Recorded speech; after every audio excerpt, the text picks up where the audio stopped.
امام علیہ السلام نے اپنے زمانے میں جو سب سے اہم کام کیا وہ یہ تھا کہ انسانوں کی عقل کو آزاد کیا اور وہ اپنے علم کی بنا پہ، یعنی یہ جو کہا گیا کہ باقر العلوم، یہ لوگ تو ایسے تھے مطلب کہ خلافت کو نبوت سے بالا سمجھتے تھے. جی یہ دیکھیں اس سے بڑا انحراف کیا ہو سکتا ہے. ایک کثیر نامی عالم تھا، اس نے شام کی تعریف کی تو امام نے اس کی مذمت کی. امام نے وصیت میں کیا کیا آپ جانتے ہیں کہ 800 درہم امام صادق علیہ السلام کو وصیت کی کہ یہ مجالس و عزاداری کے انعقاد پہ لگانے، اور کہاں پہ مجالس قائم کرنی؟ مینا میں، ایام حج میں. ایام حج. دو امام کے صحابی ایسے ہیں کہ واقعاً تعجب ہوتا ہے مجھے اور فخر ہوتا ہے ایسے اصحاب پر، امام کے چاہنے والوں پر، کہ 1,00,000 سے زائد احادیث امام کی وہ نقل کرتے ہیں.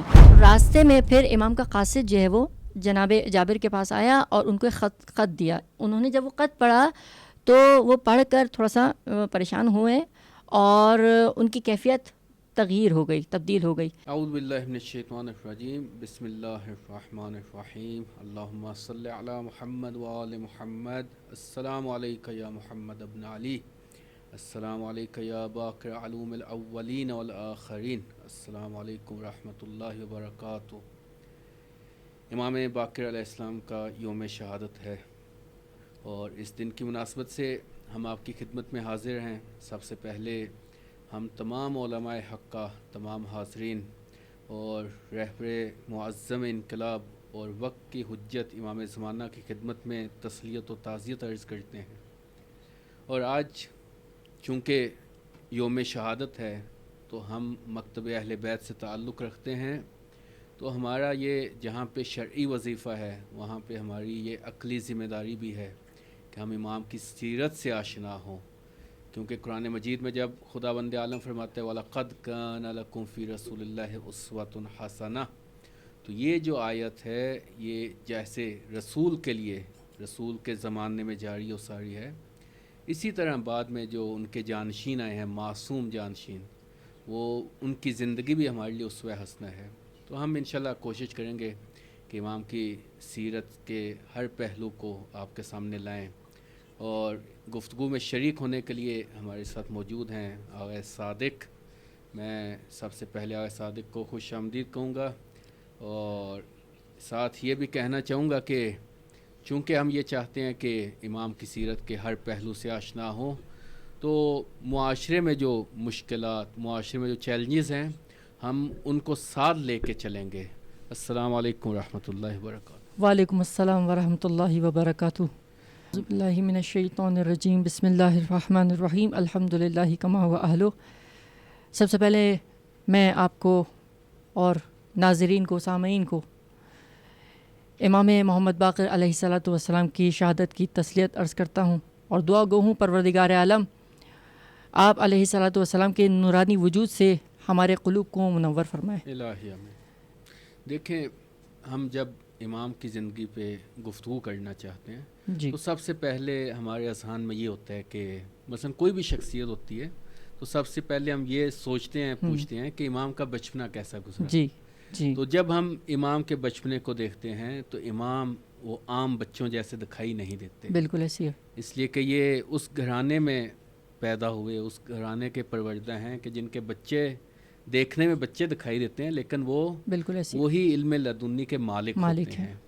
تو ہم امام کی سیرت کو جانچنا چاہتے ہیں تو دیکھیں کہ امام کا بچپنا جو ہے وہ کن حالات میں گزرا ہے. خصوصاً جو ہے وہ امام کا بچپنا جب امام دنیا میں آتے ہیں اور امام حسین علیہ السلام خروج کے لیے آمادہ ہیں اور کربلا اور یہ تمام مشکلات، بہت سخت دور واقعاً، تو بہت سخت دور تھا. اور ہم جب عام انسانوں کی زندگی میں دیکھتے ہیں اگر کسی کا بچپنا سختی میں گزرے، مشکلات میں گزرے تو وہ چیز اس کی جوانی میں دکھائی دیتی ہے. بالکل ایسی ہے. لیکن امام کی زندگی میں کہیں ہمیں یہ محسوس نہیں ہوتا کہ وہ مشکلات جو جن سے گزرے ہیں وہ آپ کی زندگی کو انہوں نے متاثر کیا ہو. اور وہ علمی میدان میں یا عبادی میدان میں یا سیاسی میدان میں وہ کہیں پہ کمی کاستی دکھائی دیتی ہے. بالکل ایسی ہے، بالکل ایسی. آپ صحیح فرما رہے ہیں.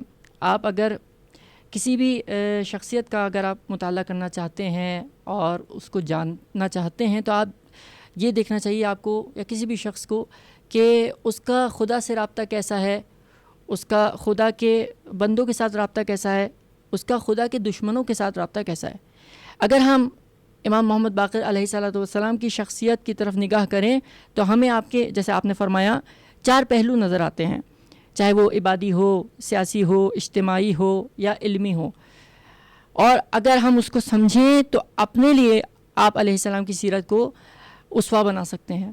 بالکل. اب بالخصوص ہم عبادی پہلو کا اگر تذکرہ کریں، در حقیقت آپ کے مناقب بیان کرنا ایسا ہے کہ سورج کو چراغ دکھانے کے مانند ہے، لیکن پھر بھی جو ہم سے ہوا یہ بھی توفیق الہی ہے اور توفیق اہل بیت پیغمبر ہے. عبادی اگر آپ پہلو نگاہ ڈالیں اس میں تو خود امام کا وجود ایسا ہے. دیکھیں یہاں پہ 2 چیزیں بہت اہم ہیں. پہلی چیز یہ کہ یہ یاد رکھیے امام کا رشتہ دار ہونا یا بیٹا ہونا اس بات کا ثبوت نہیں ہے، اس بات کو ثابت نہیں کرتا، اس بات کا سبب نہیں بنتا کہ وہ شخص جو ہے وہ جنت میں داخل ہو جائے گا.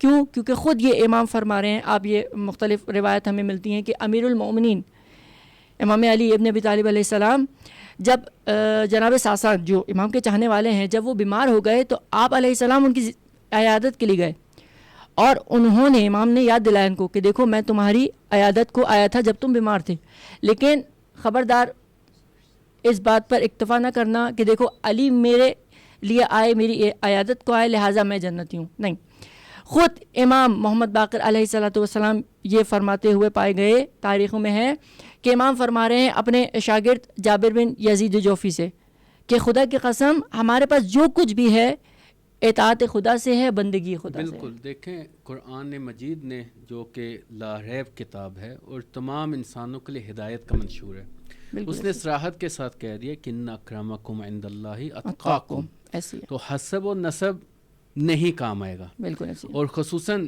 مثلا یہ میں اپنے چاہنے جو مکتبہ اہل بیت سے جن کا تعلق ہے ان کو اور خصوصاً سادات کرام کو میں یہ کہنا چاہوں گا کہ درست ہے، یعنی جو نسبت سادات ہے اس کا احترام اپنی جگہ پہ، لیکن اگر کوئی یہ سمجھے کہ امام کی طرف نسبت ہے اور اس بنا پہ نجات مل جائے گی، ایسا نہیں ہوگا.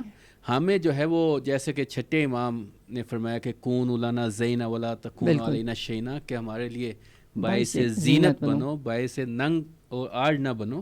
تو یہ چیز ہمیں ذہن میں رکھنی چاہیے کہ اس کے بغیر جو ہے وہ یعنی عمل کے بغیر ہمارا گزارا نہیں ہے. بالکل ایسی ہے. اور دوسری چیز یہ جو ہمارے لیے ایک اسوہ ہے کہ امام جیسے قرآن میں ہے سورہ احزاب میں پروردگار عالم فرما رہا ہے یا ایھا الذین آمنوا اذکروا اللہ کثیرا ذکرا کثیرا، یعنی کہ اے وہ لوگ جو ایمان لائے کثیر تعداد میں ذکر خدا کرو.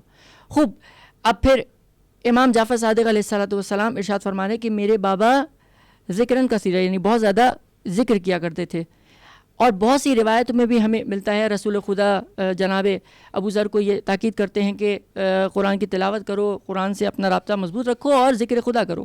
اور بہت ساری ایسی روایتوں میں ملتا ہے کہ اگر کوئی شخص ذکر خدا اپنی زندگی میں نہ رکھیں تو وہ اس کی زندگی سخت ہے، بالکل اذیت میں مبتلا ہے. تو یہ بہت ضروری ہے. مسئلہ یہی ہے کہ امام علیہ السلام نے اپنی زندگی میں جو ایک بہت اہم کام کیا ہے وہ اسی ذکر الہی کی تبیین کی ہے. اس لیے کہ وہ لوگ اس زمانے میں بھی تھے اور ابھی بھی لوگ سمجھتے ہیں کہ ذکر الہی یہ ہے، سبحان اللہ کہنا ذکر الہی ہے، الحمدللہ کہنا ذکر الہی ہے. ٹھیک ہے، یہ ذکر کا مصداق ہے، اس سے ذکر کی نفی نہیں ہوتی، بالکل ایسی. لیکن ذکر الہی حقیقی کون سا ہے کہ جس کو واقعاً ذکر الہی کہا جائے، اور خدا کے ہاں جس خدا نے جس ذکر کا کہا ہے یا ایھا الذین آمنوا اذکروا اللہ ذکرا کثیرا کہ کثیر ذکر کرو، وہ یہ لسانی ذکر نہیں ہے، یعنی یہ ذکر آپ کی زندگی میں دکھائی دینا چاہیے. اور یہ عملی ذکر، بالکل عملی ذکر. یہی جو 5ویں امام علیہ السلام اپنے زمانے میں جب ایک یعنی ابھی بڑھاپے میں ضعیف عمری میں ہیں اور جاتے ہیں جا کے کھیتوں میں کام کرتے ہیں، تو ایک صوفی مسلک انسان آتا ہے اور کہتا ہے کہ اے باقر تم اس عمر میں بھی دنیا داری سے باز نہیں آئے. گویا وہ امام کو طنز کر رہا ہے کہ ابھی تمہاری عمر جو ہے وہ کام کرنے کی نہیں ہے، جاؤ مسجد میں جا کے ذکر کرو. تو امام نے اس کو جو ہے آگے سے جواب دیا کہ دیکھو تم ذکر الہی کو سمجھے ہی نہیں. یہ ذکر الہی نہیں ہے کہ ہم مسجد میں, یہ میں مفہوم بیان کر رہا ہوں کہ ہم مسجد میں جا کے بیٹھ گئے یا کسی کمرے میں جا کے بیٹھ گئے اور تسبیح پڑھنا شروع کریں, یہ ذکر کا مصداق ہے.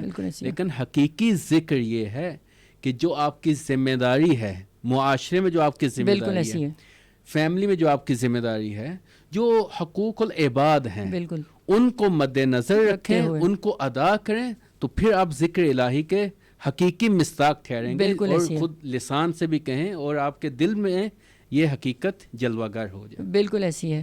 اور امام کے مناقب, ویسے تو امام خود جو ہیں وہ آفتاب افق امامت و ولایت ہیں.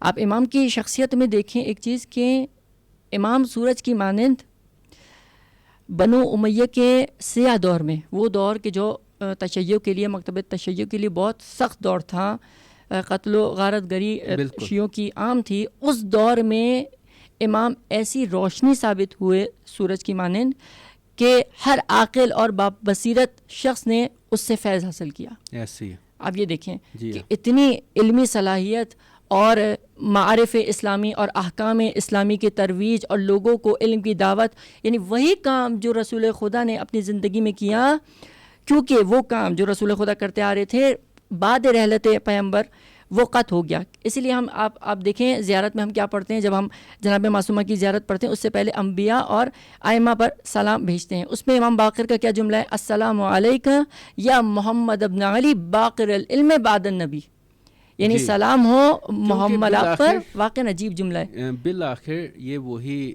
جو ایک نور ہے, اسی نور کے یہ حقیقت کا وہ تسلسل ہے, بالکل ایسی ہے. اسی نور کی حقیقت کا یہ ادامہ ہے.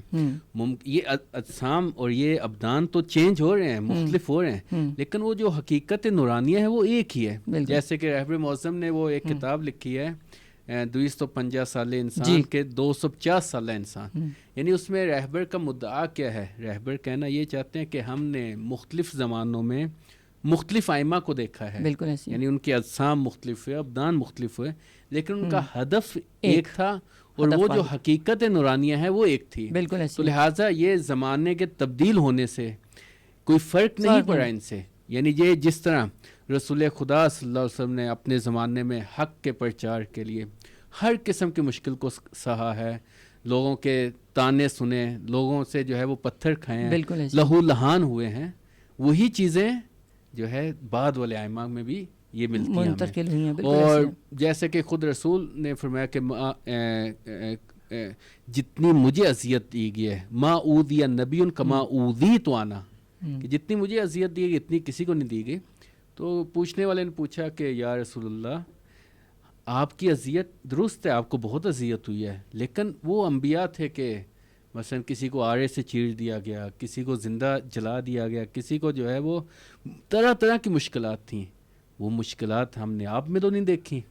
تو رسول نے ان کو کیا فرمایا, کہا کہ یہ جتنی مشکلات ہیں یہ آگے میری آل سہے گی میرے دین کو احیا کرنے کے لیے.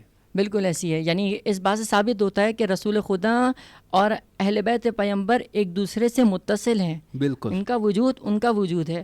اور جیسے آپ نے تذکرہ کیا حضرت رہبر معظم کی کتاب 250 سالہ انسان, اس میں آپ نے یہی بہت دقت آمیز یہ جملہ ہے کہ امام محمد باقر علیہ السلام کی زندگی میں 2 نقطے جو ہیں بہت اہم ہیں. ایک یہ ہے کہ آپ نے معارف اسلام اور احکام اسلام میں جو تحریفات جنم لے چکی تھیں اس کا مقابلہ کیا. وہ بہت واقعاً ایک ایسا کام ہے کہ جو آج تک ہمیں ان کے آثار میں نظر آتا ہے.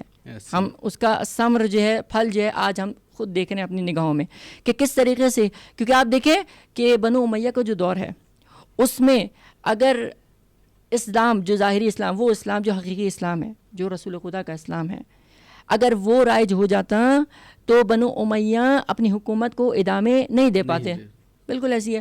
اب انہوں نے کیا اگر اپنی حکومت کو ادامے دینا چلانا ہے تو ایسا تو نہیں ہو سکتا کہ اصلی جو اسلام ہے, حقیقی اسلام ہے, اس کو رائج کیا جائے معاشرے میں. تو انہوں نے کیا تحریفات ایجاد کرنا شروع کر دی.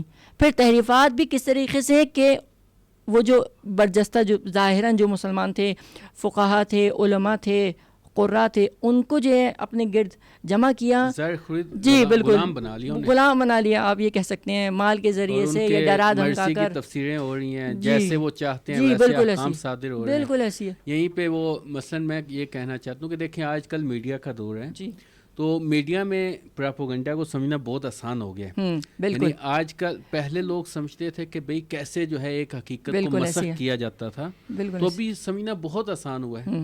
آپ کوئی بھی پوسٹ کہیں کسی بھی چینل سے چلا دیں, بالکل وہ اس کا کوئی ثبوت ہو نہ ہو پراپوگنڈا ہوتا ہے اور لوگ اس کو مان لیتے ہیں, فوراً مان لیتے ہیں. اس زمانے میں بھی یہ تھا. دیکھیں خداوند عالم نے انسان کی فطرت میں اس ایک حقیقت کو رکھا ہے کہ انسان کبھی بھی باطل کو قبول نہیں کرتا اگر وہ یہ سمجھ لے کہ یہ باطل ہے. بالکل ایسی ہے. یعنی انسان باطل کو قبول کب کرتا ہے؟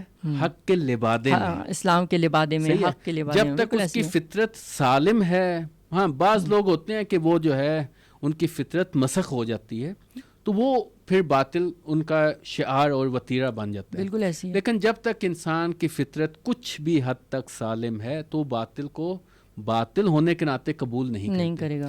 بنو امیہ کے دور میں یا بنو عباس کے دور میں ائمہ علیہ السلام نے جو ایک مشکل صحیح ہے جس کی طرف آپ نے اشارہ کیا, وہ یہ تھا کہ جو حق تھا اس کو جو ہے چھپا دیا گیا اور باطل کو حق کا لبادہ پہنا دیا گیا. بالکل ایسی ہے. درست ہے. تو یہ مسئلہ ہوا. مثلا جو ہے وہ پانچویں امام ہی کے زمانے میں بہت برجستہ علماء, ہم کسی کا یہاں پہ نام نہیں لینا چاہتے, لیکن انہوں نے کیا تفسیریں ہو رہی ہیں. دیکھو جو قرآن میں اولو الامر کی اطاعت آئی ہے وہ یہ تمہارے حاکم ہے. درست ہے. جو لوگوں پر مسلط جو لوگوں پہ مسلط ہیں وہ تمہارے اولو الامر ہے, یعنی ان کی اطاعت یہ تعریف ہے. رسول اور خدا کی اطاعت ہے. یعنی انسان دیکھیں کس حد تک گر جاتا ہے کہ ایک فاسق و فاجر انسان کی اطاعت کو رسول خدا کی اطاعت کہتے ہیں. حسن بصری کو دیکھ لیں. حسن بصری حجاج بن یوسف کے لیے یعنی جو اتنا ظالم تھا کہ اس کے متعلق کہا جاتا ہے کہ لوگوں کی گردنیں اڑا کے ان گردنوں کی دیوار بنایا کرتا تھا. اتنا ظالم انسان. حسن بصری سے لوگوں نے پوچھا کہ اس کے حوالے سے کوئی بتاؤ ہمیں. بالآخر آج بھی لوگ جب کوئی مشکل پیش آتی ہے تو علماء دین سے رجوع کرتے ہیں کہ بھئی ہمیں کیا کرنا چاہیے. تو حسن بصری جیسا بندہ کیا کہتا ہے؟ کہتا ہے کہ دیکھو اگر یہ تمہارے خدا کی طرف سے تم پہ عذاب ہے تو تم اس عذاب کو اپنی طاقت سے نہیں ہٹا سکتے, لیکن اگر یہ خدا کی طرف سے بلا ہے تو اس بلا پہ تمہیں صبر کرنا چاہیے. بالکل ایسی ہے. یعنی وہ جو رسول خدا نے کہا تھا کہ کلمات اعلاء کلمات حق, کہ کلمہ حق کو بلند کرنا جابر حکمران کے سامنے یہ افضل ترین جہاد ہے. وہی جو افضل ترین جہاد ہے اس کو ختم کر دیا گیا. کہا کہ نہیں قبول کر لو.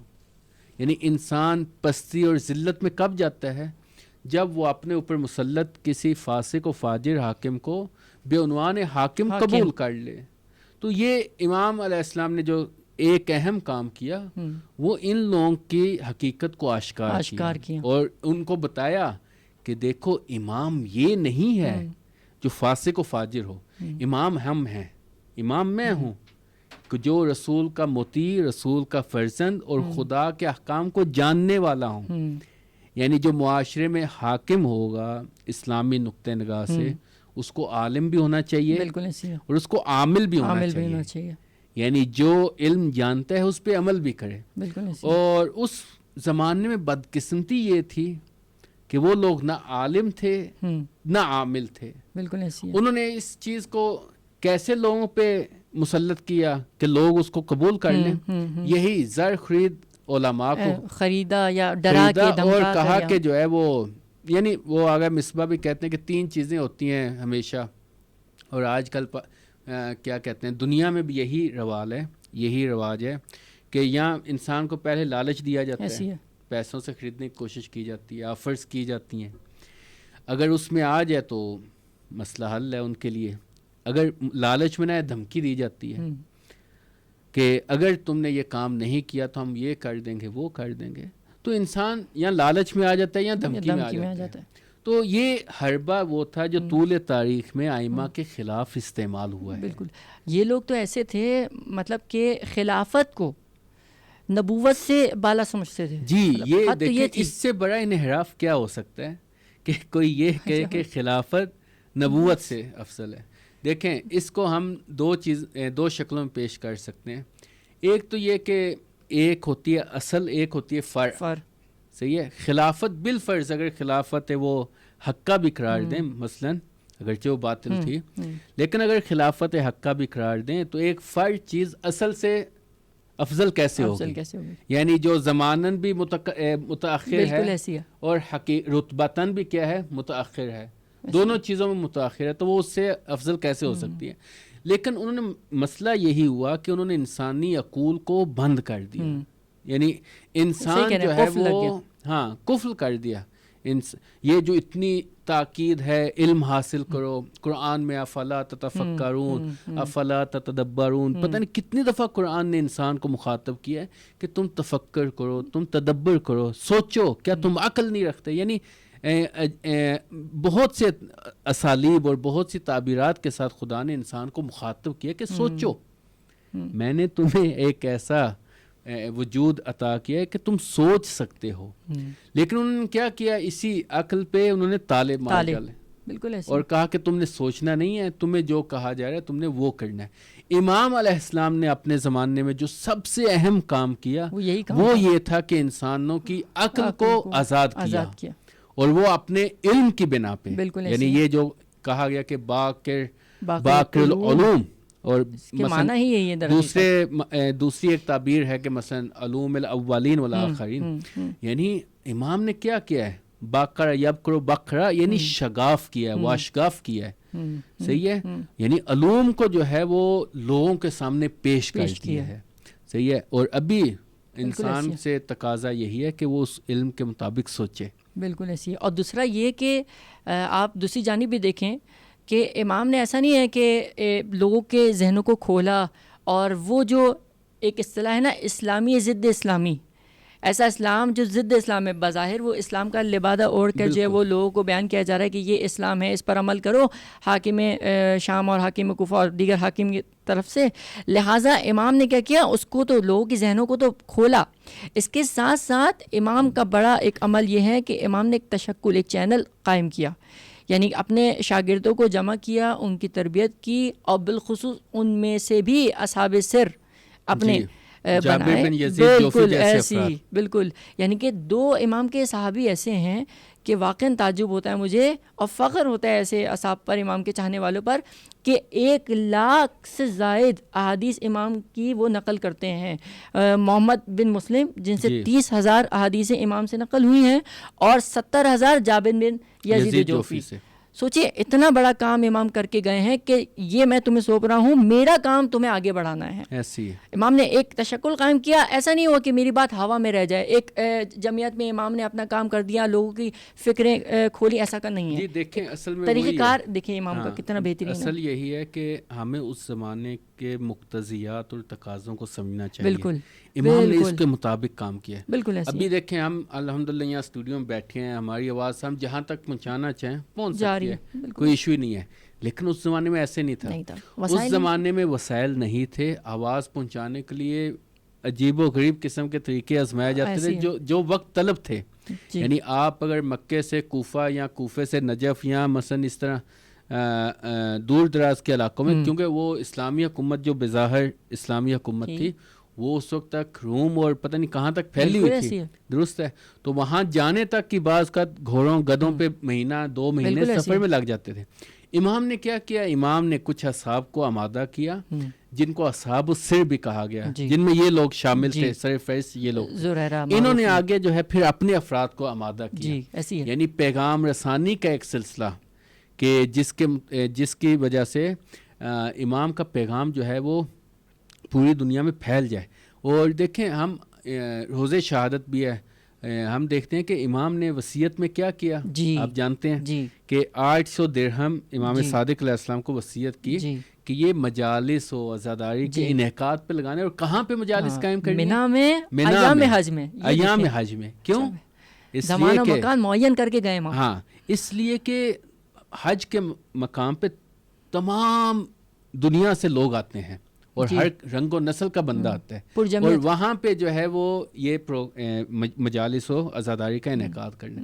یہاں پہ میں ایک اپنے مومنین کے لیے یہ بات بھی کرتا چلا جاؤں کہ دیکھیں مجالس و عزاداری کے انعقاد کے لیے ائمہ نے خود خرچ کیا ہے. بالکل صحیح ہے. تو یہ ائمہ کی سنت ہے، اس کا جتنا احیاء کیا جائے وہ کم ہے. ہاں ہمیں نمود و نمائش اور ان چیزوں میں نہیں جانا چاہیے، لیکن وہ جو حقیقی ہدف ہے روح عزاداری جو ہے کہ وہ پیغام حق سب تک پہنچنا چاہیے، اور اس کا بہترین وسیلہ یہی مجالس و عزاداری ہے. یہی کچھ دن پہلے جو ہے ہم جو ہے آیت اللہ شیخ معتوق کے ساتھ بیٹھے ہوئے تھے، بہت ہی برجستہ شخصیت ہیں. وہ کہہ رہے تھے کہ دیکھیں ابھی تک بھی اگر ہم مکتب کی خدمت کرنا چاہتے ہیں تو ہمارے پاس دو چیزیں ہیں، ایک ہے منبر اور ایک ہے محراب. بالکل ایسی ان دو چیزوں کو ہمیں فوکس کرنا ہوگا. یعنی ٹھیک ہے میڈیا ترقی کر گیا، سب چیزیں ہو گئی، لیکن ان دو چیزوں کی اہمیت کبھی کم نہیں ہوئی. مکتب تشیع کے دو اساسی ارکان ہیں، یعنی جن پہ مکتب قائم ہے اور جن کی بنا پہ مکتب آگے پہنچ رہا ہے. تو امام علیہ السلام نے ان چیزوں کو فوکس کیا اور ان چیزوں کو آگے لے کے چلے ہیں. ہاں، اور ایک اور چیز، یہ تشکل جو امام نے بنائی، جو اصحاب امام نے اپنے تربیت یافتہ تیار کیے اور جگہ جگہ بھیجے تاکہ وہ امام کی ہدایت شدہ چیزوں پر عمل کرتے ہوئے لوگوں تک پیغام پہنچائیں اور تعلیمات اسلامی اور تعلیمات اہل بیت پیغمبر کو زیادہ سے زیادہ جو ہے وہ آگے بڑھایا جائے.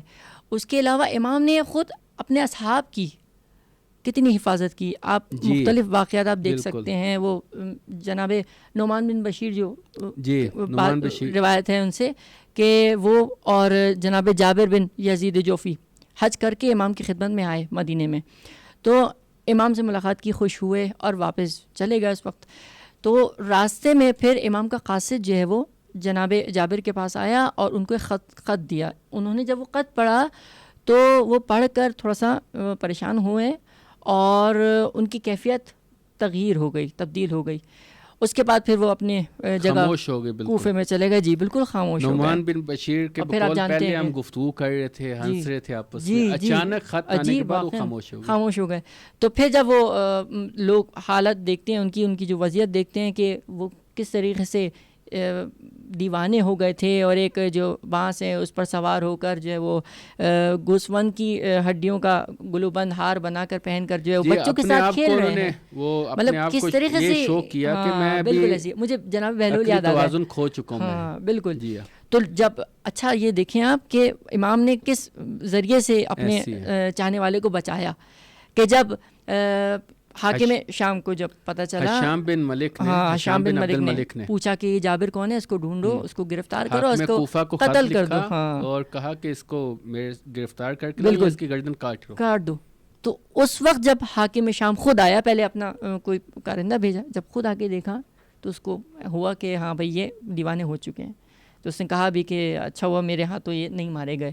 تو یہ مصلحت دیکھے، اور بہت سی ایسی روایتیں ہمیں ملتی ہیں جہاں پہ امام نے اپنے چاہنے والوں کو بچایا. جی بالکل. اس طریقے سے ایک چیز جو ہم امام کی زندگی میں ہمیں ملتی ہے اور ہمیں اس وقت اس کی ضرورت ہے پرکھنے کی، وہ کیا ہے؟ دیکھیں، یہ آپ نے حشام کا نام لیا ہے. امام کے زمانے کے جب ہم دیکھتے ہیں تو ولید ابن بن عبد الملک جیسے لوگ بھی آئے، حشام جیسا ظالم آدمی بھی آئے، مختلف، یہ تمام ظالمین تھے بارہ. لیکن امام نے ان کے ساتھ تعامل کیسا رکھا، بالکل یہ بہت اہم ہے. 5 دور دیکھے ہیں خلفاء کے، امام نے خود 5 ادوار دیکھے. لیکن ایک چیز دیکھیں، ہمیں امام علیہ السلام کے زمانے سے ہمیں دیکھنی چاہیے، امام بھی جو ہے وہ اپنے زمانے کے خلفاء کے ساتھ کیسے رہے، اور بعد میں امام علیہ السلام اپنے زمانے کے حکماء کے ساتھ کیسے رہے.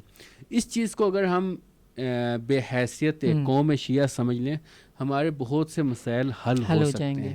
یعنی میں ابھی دوسرے ائمہ کی مثالیں تو نہیں دینا چاہتا، لیکن خود امام باقر علیہ السلام کو دیکھ لیں کہ امام جو ہے اپنے وقت کا جو حاکم ہے حشام، اس کو ظالم سمجھتے ہیں، اور یہی وہ ملعون تھا کہ جس نے بعد میں امام کو زہر بھی دیا اور امام اس سے شہید بھی ہوئے. لیکن امام جو ہے وہ مصلحت امت کے لیے، جہاں پہ امت کی مصلحت ہے، اس کے لیے کیا کرتے ہیں. یعنی اس کے ساتھ کسی قسم کا امام کا تعامل نہیں ہے, کسی قسم کی ہمکاری نہیں ہے, کوئی اس کی مدد نہیں کرتے, کوئی اس کی پرچار نہیں کرتے, بلکہ ایک کثیر نامی عالم تھا, اس نے شام کی تعریف کی تو امام نے اس کی مذمت کی کہ تم ان کی تعریف کرتے ہو. پھر اس نے تعویل بھی کی اگرچہ, لیکن امام نے اس تعویل کو قبول نہیں کیا. لیکن میں کہنا یہ چاہتا ہوں کہ شام کے زمانے میں جب یہ ہوا کہ مثلا رومی نے جو حاکم رومی تھا, اس کے ساتھ اس کا نزاع ہوا اور اس نے آگے سے کہا کہ ہم یہاں پہ سکہ رائج کریں گے جس پہ لا الہ الا اللہ لکھا ہوگا. تو حاکم رومی نے کہا کہ دیکھو اگر تم یہ کام کرو گے میں سکے رائج کروں گا جن پہ جو ہے وہ سب و شتم ہوگا اور اسلام اور مقدسات اسلام کے خلاف جو ہے وہ گالیاں لکھواؤں گا. ابھی یہ پریشان ہو گئے کیا کیا جائے. تو کسی نے ان کو کہا کہ انہی کو بلا لیں جو پہلے ہمارے آباء و اجداد کی مشکلیں حل کرتے رہے, ابھی ہماری بھی وہی مشکل حل کریں گے. امام کو بلایا گیا دربار میں اور امام نے کہا دیکھو وہ جو سفیر روم ہے اس کو یہیں پہ رکھو اور تمام سکوں پہ ایک طرف کلمہ لا الہ الا اللہ لکھو, دوسری طرف کلمہ تشہد لکھو اور ساتھ تاریخ لکھ دو.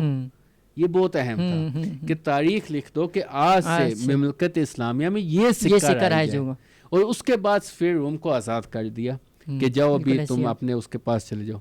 تو جب حاکم روم نے دیکھا کہ یہ کام ہو گیا ہے تو اس نے اتنا یقین کیا کہ یہ کم از کم جو حاکم عموی ہے اس کا کام نہیں ہے, یہ بہت زیرکی والا کام تھا اور اسلام کے تحفظ کا کام تھا. بالکل. تو یہاں پہ امام نے جو ہے وہ ظاہری طور پہ ہمیں لگتا ہے کہ وقت کے حاکم کی مدد کی ہے, لیکن ایسا نہیں ہے. امام نے اسلام کی مدد کی ہے. بالکل ایسی ہے. وہ جو رسول خدا صلی اللہ علیہ وسلم نے فرمایا تھا کہ حسین و منی وانا من الحسین, وہ آگے تک جاری ہے یہ سلسلہ. یعنی یہ اسلام کا احیاء, اسلام کی بقا انہی شخصیات اور انہی ائمہ کے مرہون منت ہے. بالکل ایسی ہے.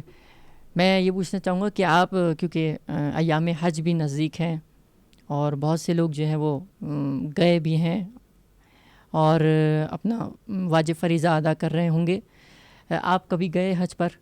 نہیں, مجھے ابھی تک توفیق نہیں ملی. انشاءاللہ دعا کیجیے گا. یہ ایک ایسی واقعاً عظیم عبادت اور عظیم سعادت ہے. بلکہ اس دفعہ ہمارے ایک دوست کو توفیق ملی تو ہم ان کو رشک کی نگاہ سے دیکھ رہے تھے اور سید سے بار بار ہم رابطے میں ہیں کہ کوئی ہمارے لیے وہاں پہ دعا کریں کہ ہمیں توفیق ملے. اس لیے کہ یہ جو حج ہے تمام ائمہ نے اور خود امام باقر علیہ السلام دیکھیں وہ ظاہراً جو ہے ابھی 7 سال کے تھے, 7 سال کے تھے امام باقر علیہ السلام اور پاہ پیادہ ایسے حج کے لیے نکلے ہیں. تو کسی شخص نے پوچھا کہ تمہارا مقصد کیا ہے, کہاں جا رہے ہو, زاد راہ کیا ہے؟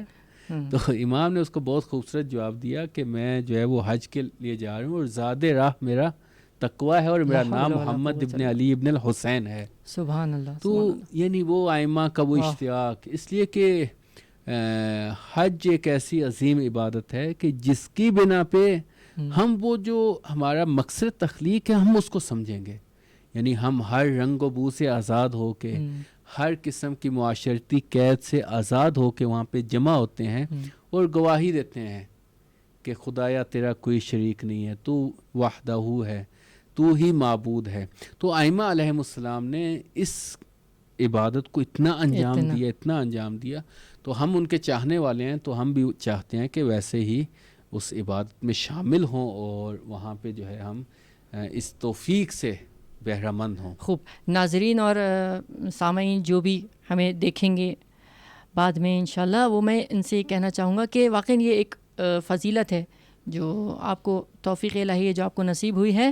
یہاں پر ایک امام کا واقعہ میں ذکر کروں کہ امام ایک دفعہ اپنے چاہنے والے کے ساتھ, افلاح نام تھا ان کا, گئے مکہ اور وہاں پر جو ہے وہ مسجد حرام میں داخل ہوئے اور اس کے بعد جیسی ہی وہ داخل ہوئے ان کی نگاہ جو ہے وہ خانہ خدا پر پڑی, خانہ کعبہ پر پڑی, اور دیکھتے ہی وہ امام نے پھر کیا کیا, گریہ کرنا شروع کر دیا. فبکا حتی علی صوتہ, یعنی اتنا گریہ شروع کیا کہ آواز بلند ہونا شروع ہو گئی.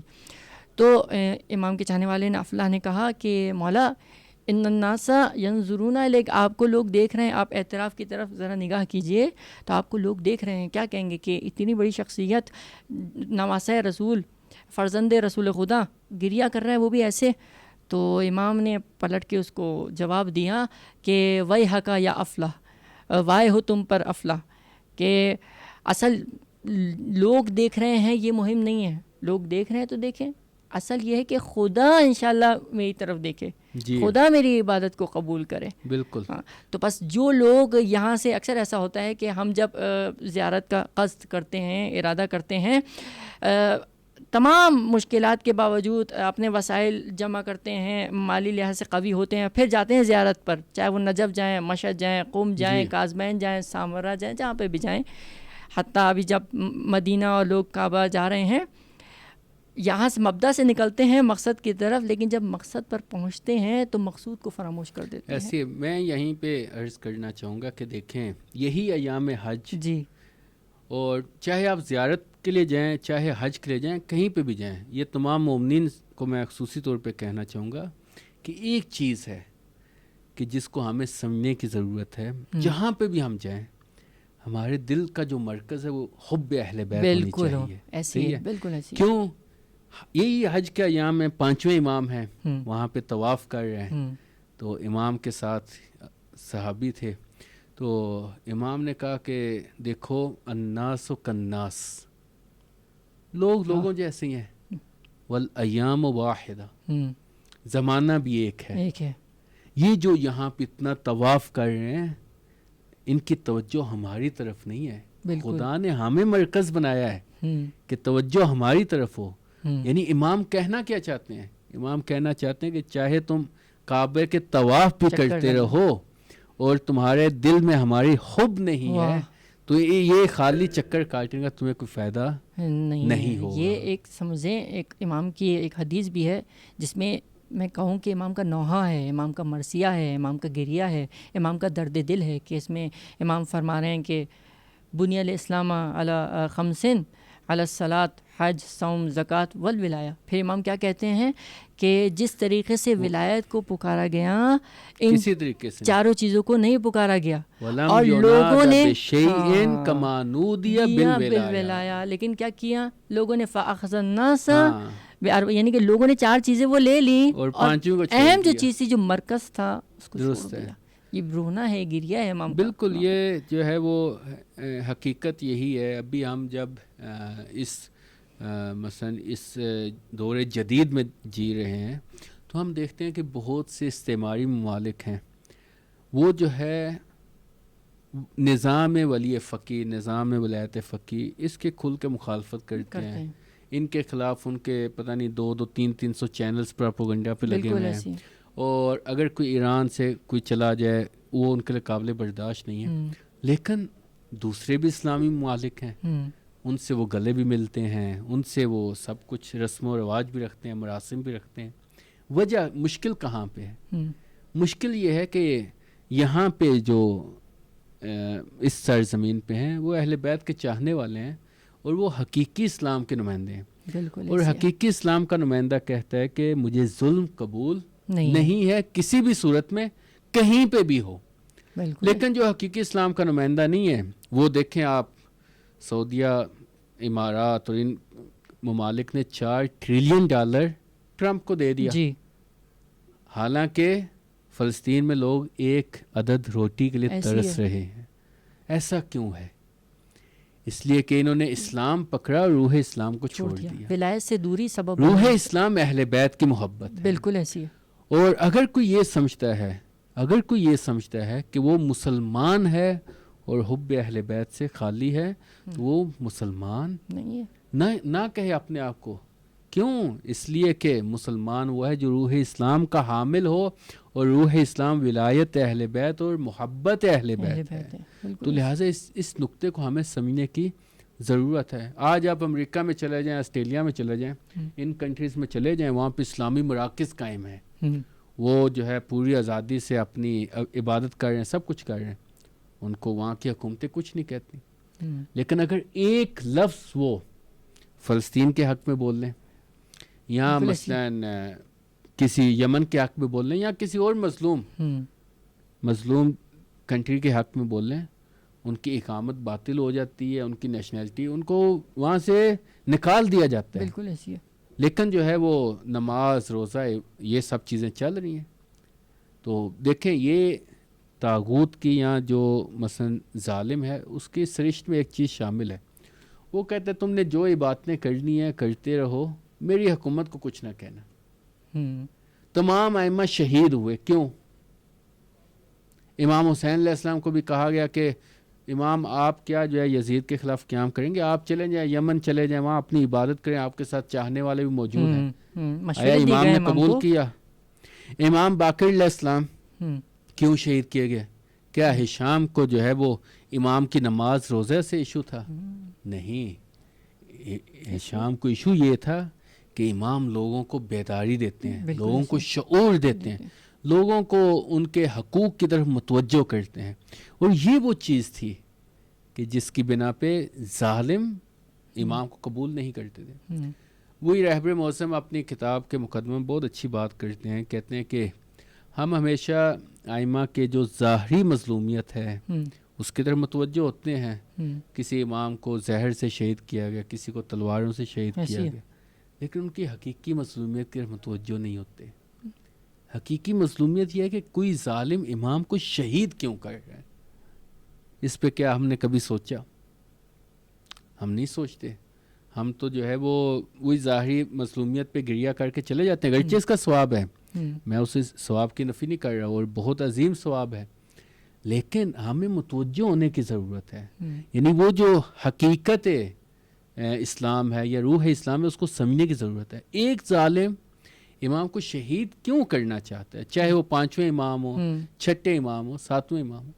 اس لیے کہ وہ لوگوں کو بتاتے تھے کہ معاشرے پہ ایک ایسا حاکم حق کے حکومت نہیں رکھتا. بالکل ایسی ہے. تو یہ چیز تھی جو لوگوں کے لیے بھی قابل برداشت نہیں تھی. اور یعنی مظلوم کی حمایت کرنا ایسی ہے یا آپ ظالم کے مخالف اگر کھڑے ہو جائیں، جی ایسے ہی ہے بالکل. اور ائمہ طاہرین علیہم السلام کا آنا سبب یہی ہے کہ بندگان خدا کی رہنمائی کریں تاکہ اس کو اس لیول پر پہنچائے. کیونکہ پروردگار عالم نے کہا نا سورہ مومنین میں، افحسبتم انما خلقناکم عبثا، کیا تم یہ گمان کرتے ہو کہ ہم نے تمہیں بیکار بے مقصد خلق کیا؟ نہیں، مقصد یہ ہے کہ وہ ذات اکبر خود اپنے کمال، ہر کمال میں اپنے کمال پر ہے، لہٰذا اس کے بندے بھی باکمال اس کی طرف رجوع کریں. لہٰذا ان کا کام ہی، اہل بیت علیہ السلام کا کام ہی، خدا کے ہادی اور رہنما جو اس نے بھیجے ان کا کام یہی تھا کہ بندگان خدا کی رشد کرے. لیکن کیسے رشد ہو؟ کیونکہ خود امام علی کا یہ گریہ ہے کہ میں جو ہے خلافت کی رسی کو چھوڑ دیتا اگر لوگ میری طرف رجوع نہ کرتے. کیونکہ 25 سال امام نے جو سکوت اختیار کیا وہ قابل بس وہ یہی مصائب ہے. وقت میں گنجائش جی بالکل ہے، نماز کا بھی وقت ہونے والا ہے. میں یہ کہنا چاہتا ہوں کہ ہمیں مثلا کسی بھی امام کی چاہے شہادت کا دن ہو چاہے ولادت کا دن ہو تو ہمیں کچھ ٹائم نکالنا چاہیے. بالکل ایسی ہے. امام کی سیرت سے آشنائی کے لیے کہ امام نے اپنی زندگی میں کس چیز کو ترویج دینے کی کوشش کی، ترجیح دی، کون سی چیز تھی کہ جس کی بنا پہ سبب ہوا کہ ان کی شہادت ہوئی ہے. بالکل اگر ہم اس چیز کو سمجھ لیں گے تو ہم حقیقت اسلام کو جان لیں گے. اور ائمہ کی توقع ہم سے یہی ہے. بالکل ایسی ہے. ائمہ جب کہتے ہیں کہ شیعتنا خلقوا من فضل طینتنا یحزنون لحزننا ویفرحون لفرحنا، کہ شیعہ ہماری فاضل طینت سے خلق کیے گئے ہیں جو ہماری غم میں غم مناتے ہیں، خوشی میں خوشی مناتے ہیں. تو کبھی ہم نے سوچا کہ ہم غمگین کیوں ہو رہے ہیں، ہم خوش کیوں ہو رہے ہیں؟ ہم یہی جو آج کی ہماری گفتگو ہے اس میں ہم یہی کہنا چاہیں گے کہ ہمیں اس نقطے کی طرف توجہ کرنی چاہیے. تو آپ کا بھی بہت شکریہ، آپ تشریف لائے. آپ کا شکریہ. میں اپنے تمام ناظرین کی خدمت میں بھی جو ہے وہ ایک بار پھر تسلیت و تعزیت عرض کرتا ہوں جی. اور خدا بند عالم سے دعا گو ہیں کہ خدا ہمیں ائمہ اہل بیت طاہرین علیہم السلام کی سیرت پہ چلنے کی توفیق عطا فرمائے اور آخرت میں ہمیں انہی کے ساتھ محشور کرے جن کے ہم چاہنے والے ہیں. وآخر دعوانا ان الحمد للہ رب العالمین.